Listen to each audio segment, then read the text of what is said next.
Nirvana's Nevermind album came out 30 years ago this month. Yeah. Any special memories or sort of impressions from that album? Yeah, my impressions, I guess my first impressions from Nevermind, I guess I discovered this album when I was about, would have been like 10 or 11 years old. My brother had Nirvana CDs.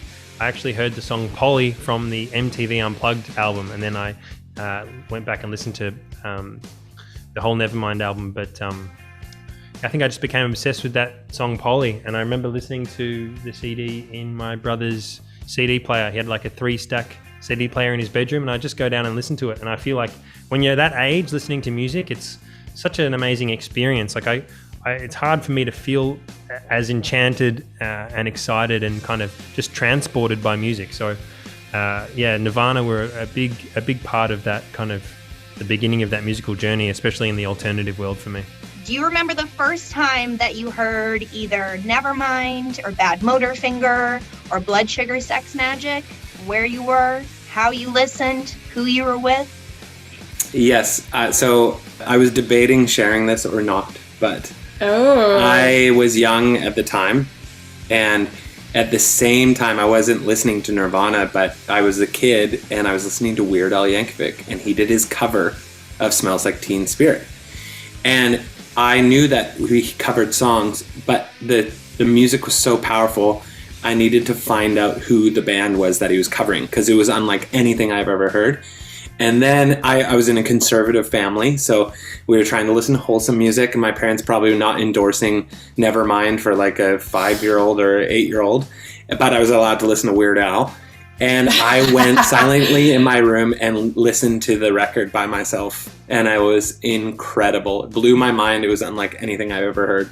I just feel like with Nirvana, my first, I'm thinking back on this, and I also grew up in a really conservative family, and I remember I don't know how old I was, but a documentary about how it was written came out, and I was just in awe of, and I saw Nirvana playing live through this documentary, and I guess I just was drawn to the fact that he was such a messed up kid and was just expressing fully through his journals the lyrics of this album that made such a huge impact on society, on music listeners all around the world. And it was just this kid that had trauma basically and was so honest and vulnerable. My first memory of Nevermind would probably picking up the tape at a road stop. I was on vacation with my family and just had my Walkman, and it was in one of those turnstiles that used to be at gas stations. So anyway, I remember vividly picking it there and just having it on repeat constantly. Blood Sugar Sex Magik was a record that inspired us to become better musicians.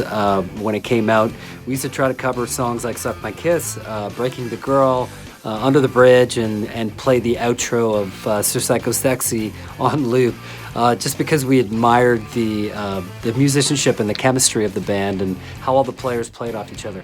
So very important record to us when we were young Pez before Billy Talent. Blood Sugar Sex Magik is the album that the cool kids had when I was growing up. It was sort of your older friends might have this record lying around, and I remember just seeing the cover and thinking, this is very interesting. Bad Motorfinger by Soundgarden definitely influenced my guitar playing at a young age. Songs like Rusty Cage and Jesus Christ Pose were so inventive in the playing by Kim Thayil and Chris Cornell that it really changed my outlook on what guitar should sound like. And I started drop D tuning because of that record.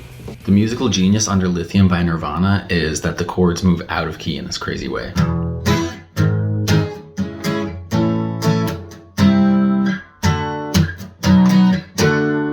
And yet it still sounds cool. Are you Sonic? Sonic 1029.